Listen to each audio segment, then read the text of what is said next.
تو این پست میخوام بهت بگم اگه من شیطان بودم چجوری دستکاری و روانتو تو مشتم میگرفتم. 1.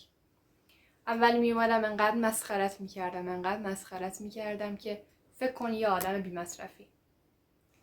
2. میومدم تویی که تو مرحله اول کسب و کارتی با اونی که تو مرحله دهم کسب و کارش مقایسه میکردم و میگفتم اوه تو کی برسی به این جایگاه، بشین سر جات بابا، و تو فکر میکردی اصلا تو این زندگی هیچ جایگاهی نداری. 3. انقدر بهت فکر میدادم که تو دیگه جایی برای عملگرایی نداشته باشی و اصلا دیگه نتونی کاری بکنی.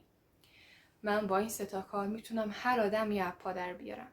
حالا تو بهم بگو اون کیه تو زندگیت که با این 3 کار همیشه تو رو مایوست میکنه و نمیذاره به اون جایی که حقته برسی. پیج من فقط برای آدمای خاصه. اگه تو هم خواستی خوشحال میشم فالو کنی و منو داشته باشی تا بیشتر بدونی.